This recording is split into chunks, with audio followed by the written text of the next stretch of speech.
Hey guys, welcome back to another episode of Ordinary Time. I'm Brandon Forschino and I'm so glad you're here. In today's episode, it's a special episode in honor of the International Day of Children's Poverty. And to actually celebrate this important day, I'm excited to introduce you guys to a friend of mine, John Clegg. Thank you so much for being here today. Thank you, Brandon. Appreciate you joining me. Obviously, I've brought you in for this episode of Ordinary Time because of the work that you've been doing as a layperson.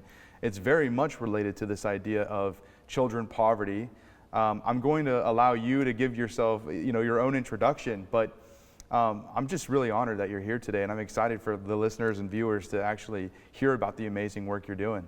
Well, thank you, Brandon. It's a great honor to be with you here today. Jesus told us that poverty will always be with us, but he also gave us a great commission to alleviate poverty. Right throughout the Bible, we're told to take care of the widows and orphans. And so this is an important day, and the Catholic Church has been really the stalwart in terms of dealing with the poor and the impoverished and the downtrodden. So it's a great honor to be here, and the Sisters of Mary, which we'll talk about today, are just doing an incredible job in that respect. So John, you're the vice chairman of World Villages for Children. Tell us a little bit about this organization and your current involvement, and also how did you get involved with this organization? It's truly an incredible organization, Brandon. It was started by a priest who is now going on through the canonization process, called Venerable Aloysius Schwartz. He was from Washington, D.C. He was absolutely driven to help the poor and the downtrodden, particularly children. And he started the organization, and he, in 1964, he founded the Sisters of Mary. Venerable Aloysius Schwartz sadly died in 1992, but the Sisters of Mary continue this incredible mission to help the poor. So tell us about the Sisters of Mary, because I don't know if many people are familiar with this order. Is this an order that he actually started himself? Yeah, he started the order in 1964. In those days, it was mainly Korean sisters. Today, it's expanded significantly. Many Korean sisters, many from the Philippines, and now many from South America and Africa. So there's roughly about 400 sisters. What really distinguishes the Sisters of Mary is the fact that they are termed mother sisters, because they have this maternal instinct and this maternal gift to help these poor children, who many of whom have never had a mother, or alternatively, even if they've had a mother, it's been in incredibly difficult circumstances. And tell me about this inspiration of this organization, because I feel like, if I'm not mistaken, it was Venerable Aloysius. Yeah. I'm terrible at pronouncing names, by the way. It was his desire to go and serve the most in need. Is that right? Yeah. He, from an early age, he wanted to serve the poor. He wanted to be a missionary. The thing that really distinguishes him is he not only wanted to serve the poor, but he wanted to live like the poor. And so that was one of the things that really drove him throughout his priesthood. He originally joined the Maryknols, but he felt that there was another order in those days that was based in Belgium called the Samists, who were even more sort of in the trenches in helping the poor. And that's what he wanted to do. So he actually moved from the United States to Belgium to study at Louvain University in Belgium before he became a priest. So it originates in Korea. He starts this order. Why Korea? What's the connections there to Korea? Well, when he was ordained in 1957, he asked around and was asking people, where is the place in the world that is the most needy? Where is the poverty and the difficulties the greatest? And he was told at that time, because it was towards the end of the Korean War, that Korea was in a terrible shape, absolutely devastation all over the place, 2 million children who were orphans. So that's why he went to Korea, because he felt that was the country that at that time needed the help the most. So 2 million orphans. Yeah. I don't think I can actually process that depth of need. Yeah. That's incredible. I think even he was surprised, because there's a story of when he got off the train and he saw all these young children just roaming the streets. Over 50% of the population had no jobs.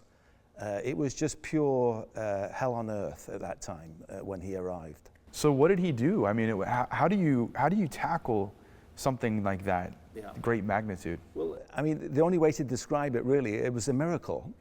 He created a miracle, or through the Holy Spirit created a miracle, because he immediately started taking care of these children. Not only children, but also the elderly, unwed mothers, and he started setting up homes in Korea, hospitals, children's homes, and it was quite remarkable. He met people who just randomly, so to speak, you and I know it was through the divine appointments. Yeah, exactly. But he met people who gave him the wherewithal to build homes and do what was truly remarkable in Korea. And so, if we were to fast forward, right, it starts with this great need in Korea. How many orphans or children does this organization currently serve today? Today, in 6 countries, the Sisters of Mary serve over 21,000 children. Probably even more impressively, there's been 175,000 plus alumni. So there's been 175,000 impoverished children that have gone through this program in 6 countries. And of course, that's increasing every year. That's amazing. But if you think of the impact that one man has had on the world, it's quite incredible.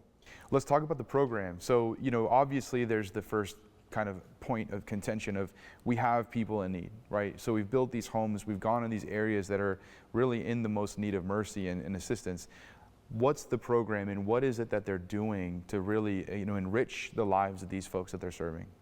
Well, he soon discovered that obviously everyone has limited resources, and he soon discovered that the best way to save souls and to help the poor, and not only to help the poor, this is more than, he didn't consider himself at all a social worker.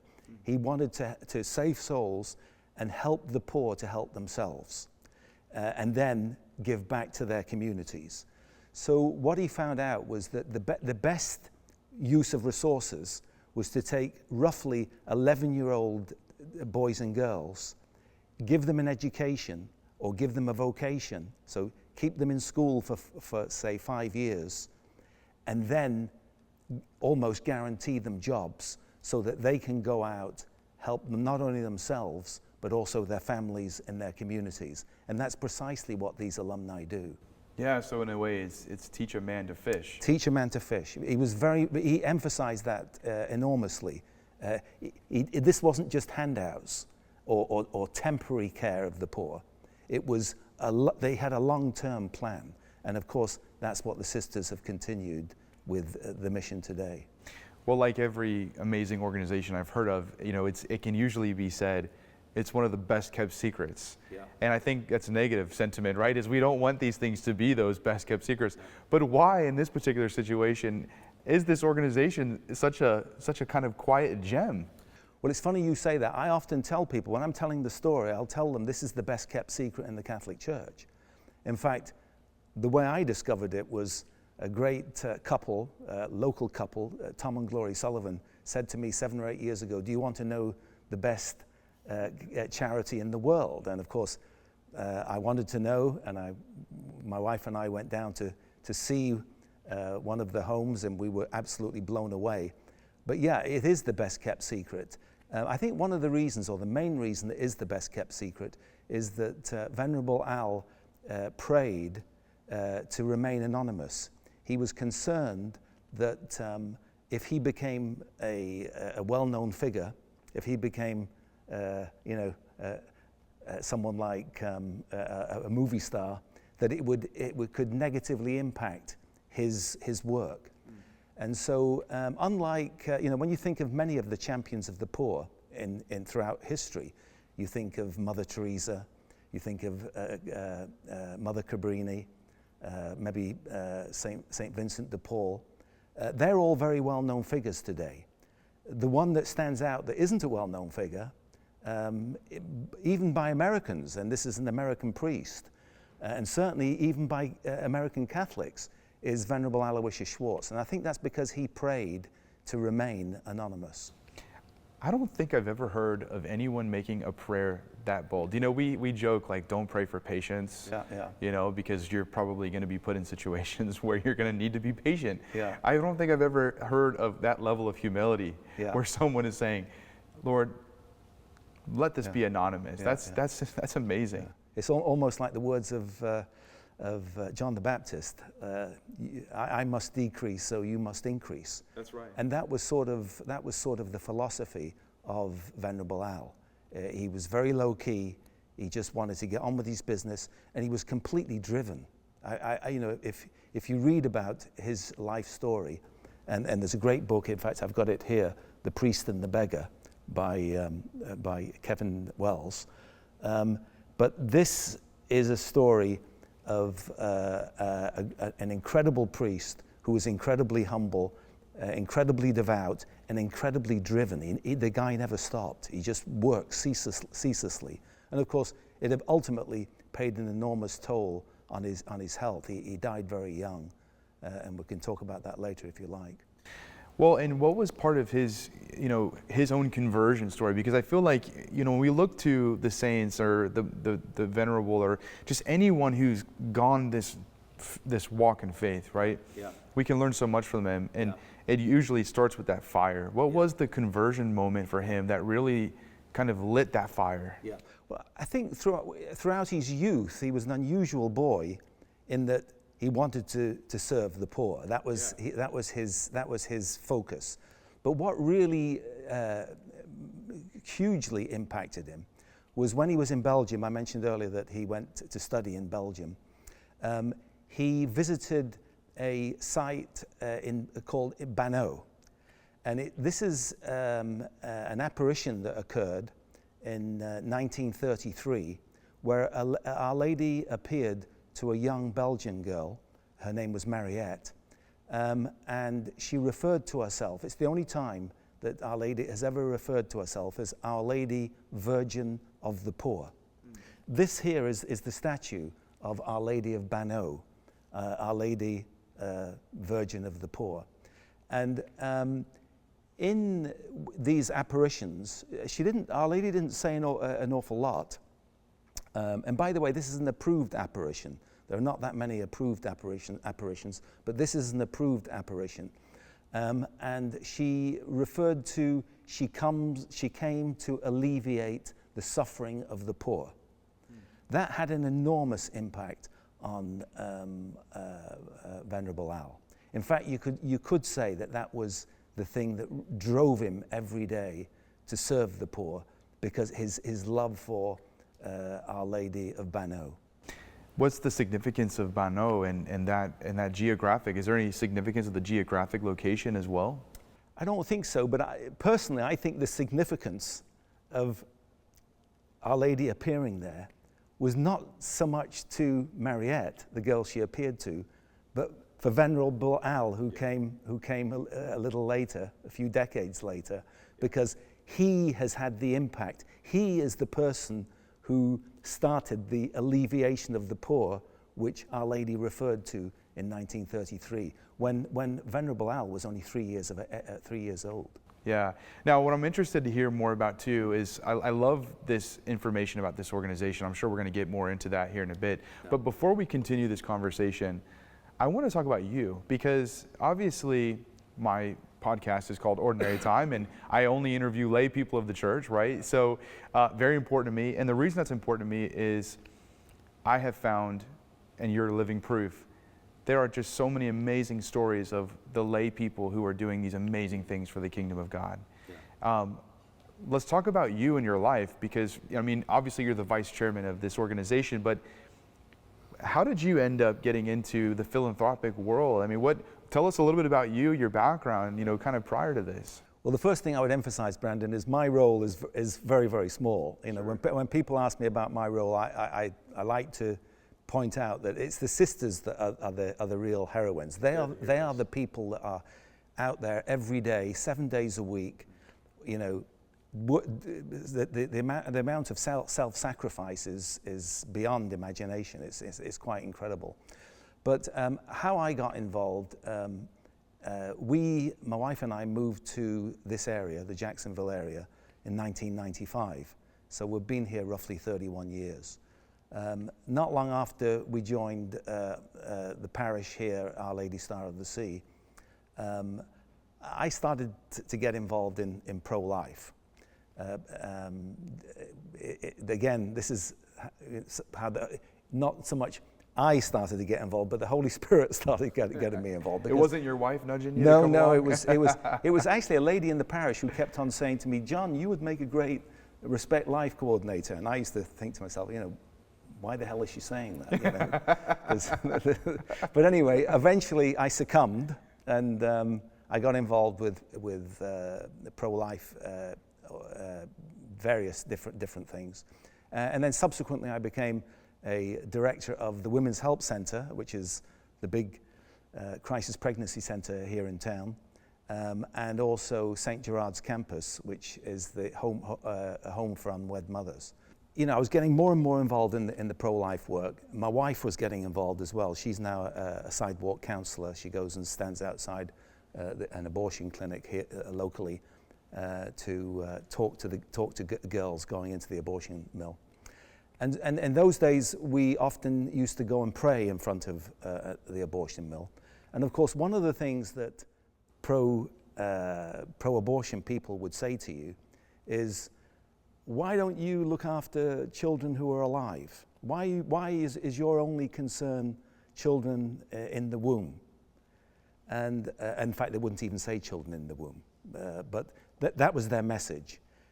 And of course, it's not true, because some of the most active people I know in helping and in adopting children are pro-life people. But it did get me thinking, is there anything that I should be doing to help children who are in incredibly difficult circumstances who are alive? And lo and behold, a couple of things happened in my life that got me involved in really this mission. See, that's a very interesting perspective, because you could easily take that type of question with more rebuttal. It's more of an argumentative. But the fact that you took that comment from a bystander, coming to do something that you're trying to defend, to heart, I love that, because it almost does. It opens up the heart to say, yeah, Lord, where is there truth in this? Yeah. What else can I be doing, not just to protect the life of the unborn, but what about those that are alive? Yeah. And so you didn't just get right involved with World Villages for Children. There were some stepping stones. There were some stepping stones. And in those days, I don't think I was really consciously aware of it. I wasn't thinking to myself, I should be looking for some new ministries. But it was something in the back of my mind. Even though I didn't believe in their criticism, I didn't believe it was true. But I think it is consistent with being truly pro-life. We're called to care for not only children before they're born in the womb, but also children after they're born. And that's probably where we can become better witnesses, if I look back at it nowadays.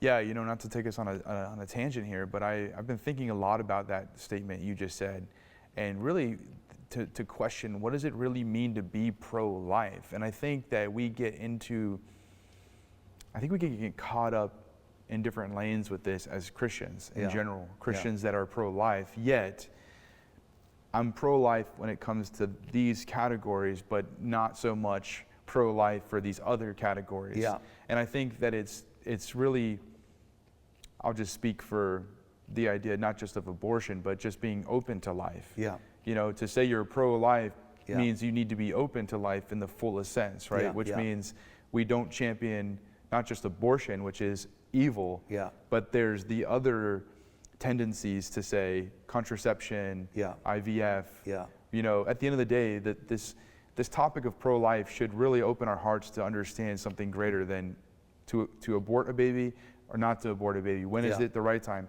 Yeah. It's to be open to the idea of life. What does Yeah. it mean? And it's to believe in the dignity of life, and to believe that we are, as human beings, made in the image and likeness of God. And I think the other thing I would say is that the work of the Sisters of Mary in World Villages for Children, it saves lives, because in many circumstances, these children are extremely vulnerable. They're vulnerable to prostitution, they're vulnerable to drugs, they're vulnerable to sex slavery and sex trafficking. So the sisters are going out not only to help these children and transform their lives, but in some cases to save lives. Wow, what a great example of what you mean by pro-life. And I love that you're tying in the definition of dignity. You know, because here's the thing is, this is when we're all vulnerable. Whether we are born to actual poverty, Yeah. we are all, Yeah. you know, impoverished in some way. Very much right? so, Like yeah. spiritual poverty Yeah. versus actual poverty. Yeah.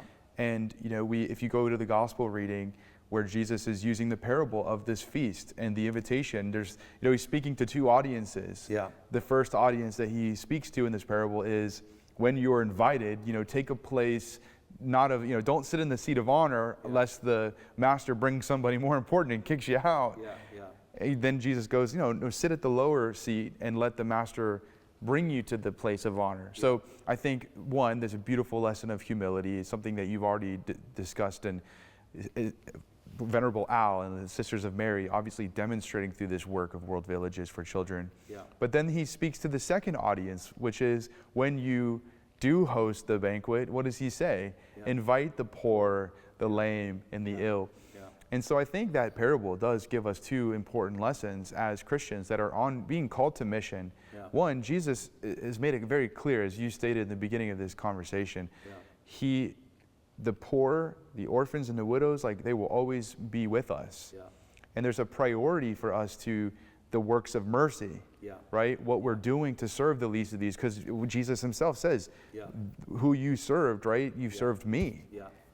The homeless person on the street, those that are sick, like, we are serving Jesus. Exactly. You know?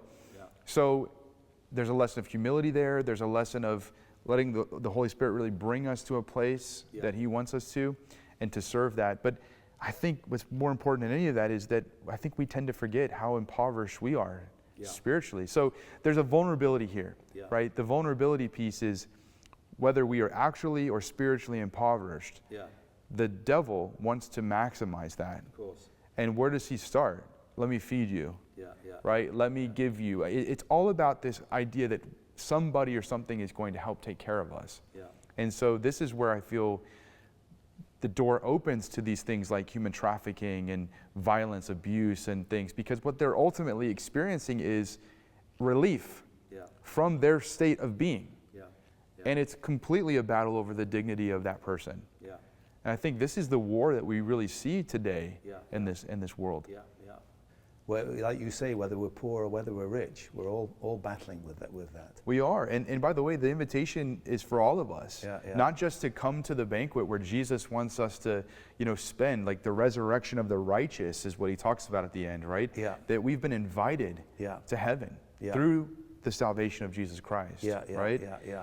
But likewise, because of that invitation, because we've been invited into this kingdom, into the way of salvation, it's our duty and obligation to also go and bring others into the kingdom. Of course. And so this is a wonderful way, not only of, again, the works of mercy, but the eternal impact that this is having. And let's talk, you know, going back to the impact, you started talking about these alumni. Let's talk, though, about some of these alumni, some of the notable alumni that you can think of. What are some stories of some of these alumni? Well, the program dramatically transforms lives. That's the first thing to say. But the program also makes these children the greatest evangelists for the Catholic Church. These children go out and they evangelize their communities, they evangelize the areas that they work. And one of the things, I can tell you lots of different stories about great things that have happened to these children, because many of them go on to higher education, many of them become doctors, nurses, dentists, lawyers, etc., accountants. But I think also the vocations that we have every year to the priesthood and to become Sisters of Mary or other sisters is quite phenomenal. Wow. Most of the sisters, and there's roughly about 400 sisters, including novitiate, throughout the 6 countries. Most of these sisters, the vast majority of these sisters, have gone through the program themselves. Wow.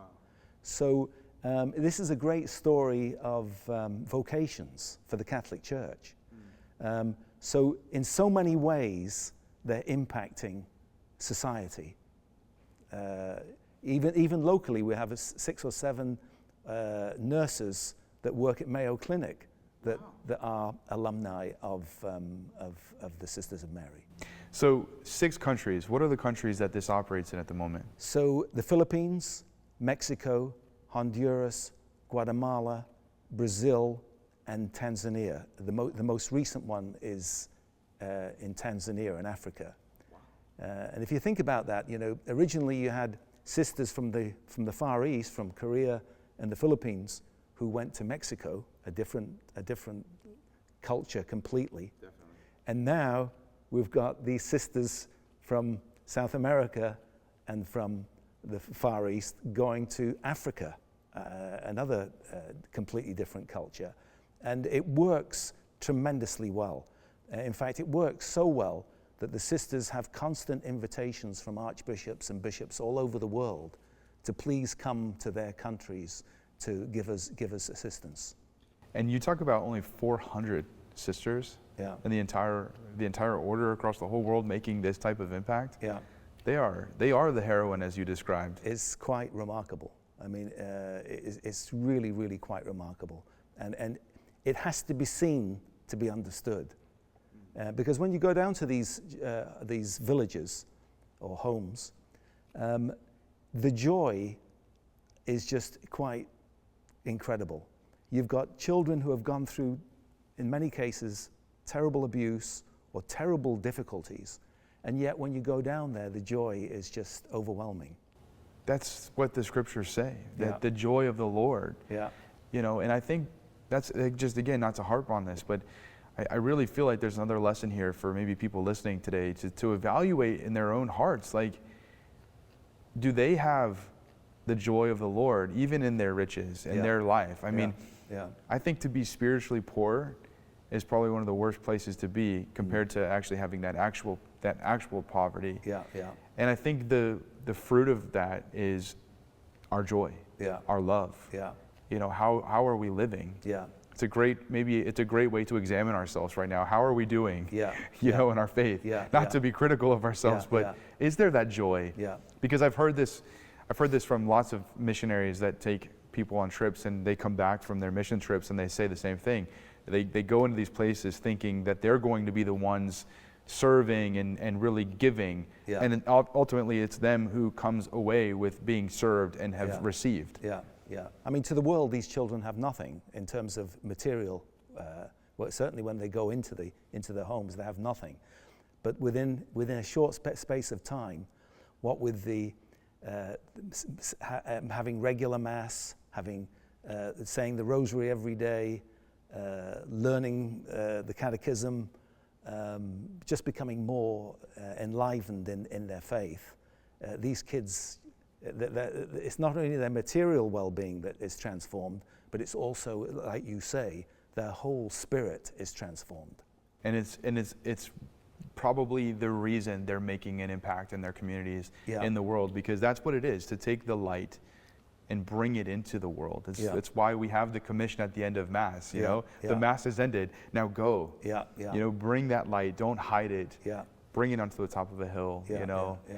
So a couple things then, as we think about this. Well, there's the veneration process of Venerable Al. Yeah. I'd love to hear about how that's going and what that looks like. Yeah. And then second, in the same light, how does someone continue to support the work and the legacy that he started and the continuation that's being done through the Sisters of Mary? Okay, so his cause for canonization, I think, was opened in 2003. Wow. Bear in mind, he died in 1992, so his cause was opened fairly quickly. That is pretty quick. I mean, he must have known somebody important at the Vatican, huh? Yeah. So it was opened in 2003. In 2015, Pope Francis gave him the title Venerable. So there's still several stages, there's a couple of stages to go through before he becomes a saint.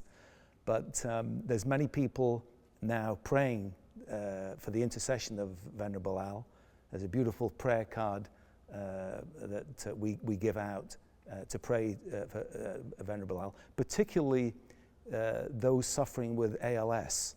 The last 3 years, in 1989, Venerable Al was diagnosed with ALS, Lou Gehrig's disease. And so for the last 3 years of his life, he was more or less immobile. And for the last 12 months of his life, he was completely immobile, had difficulty speaking, etc. But that was another beautiful part of his ministry. His witness in suffering, you know, like Saint John Paul II. Venerable Al's witness in suffering was quite unbelievable. That's that's the background so far as becoming a saint is concerned. So far as helping the sisters, well, we must get the word out more in the United States. Traditionally, most of the fundraising, for example, for World Villages has happened in Europe. It's now our duty to try to get the word out in the United States so that more people, obviously Catholics in particular, can get to know the story, understand the incredible work that the Sisters of Mary are doing.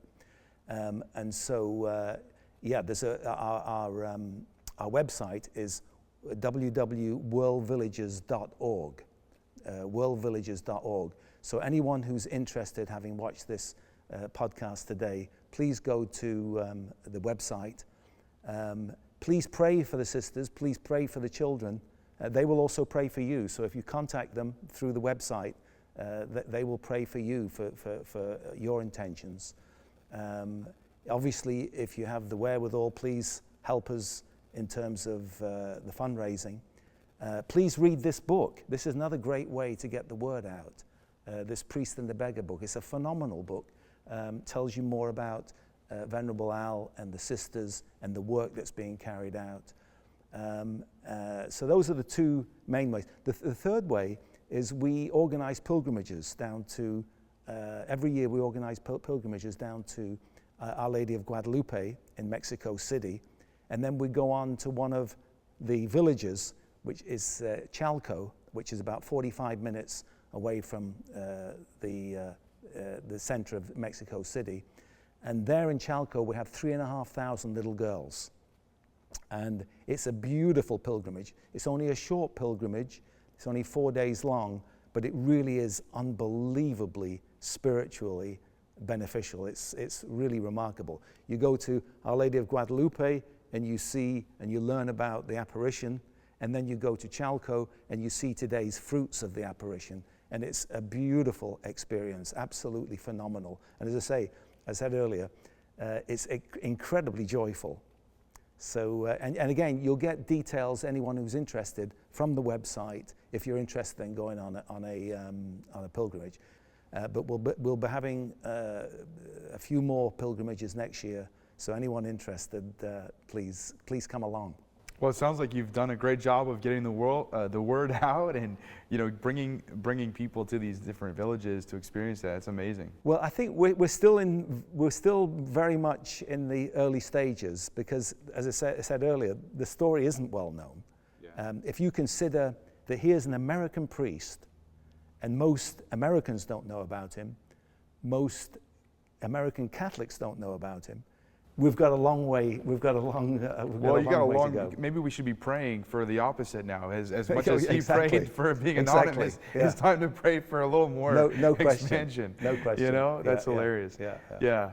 Well, this has been an absolute honor to have you here as a guest and to talk about this amazing organization. I appreciate you joining me, and it's been great to be here at Our Lady Star of the Sea. So a special thanks to Our Lady for allowing us to come here to tell this amazing story. Yeah. I've really enjoyed it. Thank you so much. Thank you, Brandon. Yeah, thank you for being God bless. here. Yeah. Thank you. For those of you watching today, thank you so much for tuning in. I hope you enjoyed today's episode and learned a little bit more about this amazing organization. Please make sure to visit the website. All of the information for World Villages for Children, for the Venerable Al, will be listed in the show notes in the description of this video. So thank you so much again for tuning in. Until next time, God bless.